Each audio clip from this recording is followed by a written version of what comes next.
تو اس وقت جب میں نے دیانت دولہ میں پہلی بار پڑھی تھی مجلس، تو اس میں میں نے اس کی تاریخ بتائی تھی کہ دیانت دولہ جو وزیر تھے بادشاہ کے، تو وہ کربلا گئے زیارت کرنے. وہاں سے آ کے ان کے دل میں یہ تڑپ ہوئی کہ جیسا نقشہ روضہ حسین کا ویسا میں لکھنؤ میں بناؤں. تو بعض انجینئر عراق سے آئے جنہوں نے اس کا نقشہ تیار کیا، اور نپائی ہوئی اور یہ ہوا وہ ہوا کہ بس ویسی شبیہ بناؤ. جب یہ بن کے تیار ہو گیا تو میر انیس کے پاس گئے دیانت دولہ اور کہنے لگے کہ اب میں افتتاحی مجلس یہ شعبان میں کر رہا ہوں، لیکن اگر میں نہ مجھ میں یہ تاب ہے نہ ہمت کہ میں بادشاہ سے کہوں کہ آپ مجلس میں آئیے، اور اگر بادشاہ نہ آئیں گے تو سارے شہزادے اور نوابین بھی نہیں آئیں گے، تو دھوم تو نہیں ہوگی مجلس میں. تو میر انیس نے کہا کہ ایک ایک شہزادہ اور ایک ایک نواب اس دن گھر میں نہیں بیٹھے گا جس دن میں تمہارے یہاں مجلس پڑھوں گا، سبحان اللہ، سبحان اللہ، سبحان اللہ. اور نیا مرثیہ پڑھوں گا. بس تم یہ کرو. اب یہ تو بچوں کو بتا دوں میں کہ واجد علی شاہ کی سواری جب نکلتی تھی تو اس کا طریقہ یہ ہوتا تھا کہ سب کو گھر سے نکلنا ہوتا تھا اپنے سرکاری لباس میں، سپاہیوں کو، نوابین کو. مطلب کوئی گھر میں نہیں بیٹھ سکتا تھا جب بادشاہ کا ہاتھی نکلے گا جلوس. تو اس کا طریقہ یہ تھا کہ بادشاہ کا جو ہاتھی تھا وہ پلچ خاں کے میدان سے قیصر باغ خالی بھیجا جاتا تھا، اور اس کی گھنٹیاں بجتی تھیں تو لکھنؤ والوں کو معلوم ہو جاتا تھا کہ ہاتھی جا رہا ہے، آج بادشاہ کی سواری نکلے گی. سب جلدی جلدی تیار ہو جاتے تھے اور ان کے سب کے ہاتھی نکل آتے تھے کہ جیسے ہی بادشاہ کی سواری نکلے گی سب اپنے اپنے محلوں سے جہاں جہاں شہزادے ہیں وہ نکل آئیں گے اور سواری کے ساتھ پیچھے چلیں گے. تو دیانت دولہ نے صبح ہی کو بادشاہ کا ہاتھی نکلوا دیا.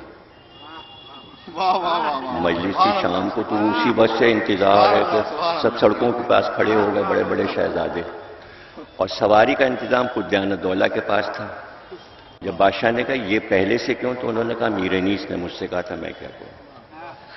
تو بادشاہ کی سواری بھی آئی، واہ. واجد علی شاہ بھی آئے اور سارے نواب آئے اور سارے شہزادے آئے، اور یہ پورا سب بڑے بڑے رئیسوں امیروں سے یہ درگاہ دیانت دولہ کی کربلا بھر گئی. انیس نے نیا مرثیہ لکھا تھا اور وہ انہوں نے جب بادشاہ آ کے بیٹھ گئے تو شروع کیا. یا رب چمنے نظم کو گلزار ارم کر، تو فیض کا مبدا ہے توجہ کوئی دم کر. اے ابر کرم خشک زراعت پکرم کر، گمنام کو اعجاز بیانوں نے رقم کر. جب تک یہ چمک مہر کے پرتوں سے نہ جائے، اقلیم سخن میری قلم رو سے نہ جائے. آؤں طرف رزم ابھی چھوڑ کے گر بزم، خیبر کی خبر لائے میری طبع اولو لازم. قطع سر آدھا کا ارادہ جو ہو بالجزم، دکھلائے زباں سب کو یہیں مار کے رزم. جل جائیں ادو آگ بھڑکتی نظر آئے، بھئی تلوار پہ تلوار چمکتی نظر آئے. وہ ایک زباں ماں سے تا مسکن ماہی، وہ ایک زباں ماں سے تا مسکن ماہی. عالم کو دکھا دے برش سیف الہی، جرت کا دھنی تو ہے یہ چلائیں سپاہی. لا ریب تیرے نام پہ ہے سکہ شاہی، ہر دم یہ اشارہ ہو دوات اور قلم کا.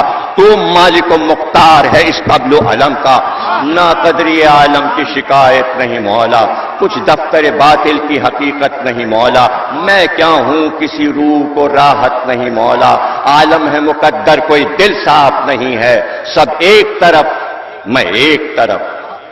اور اس کے بعد انہوں نے دعا کی کہ میری زبان میں ایسی تاثیر و ایسی طاقت عطا کر دے کہ میں اقلیم سخن پر راج کروں اور میں سند بن جاؤں.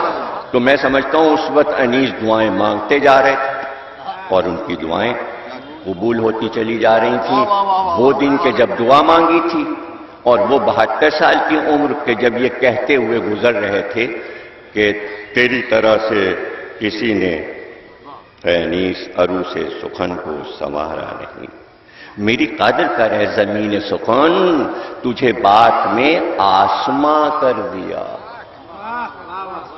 تو اب وہ وقت بھی تھا کہ جہاں انہوں نے فخر کیا اس بات پہ کہ میں کیا ہوں اور میں کہاں سے گزر رہا ہوں،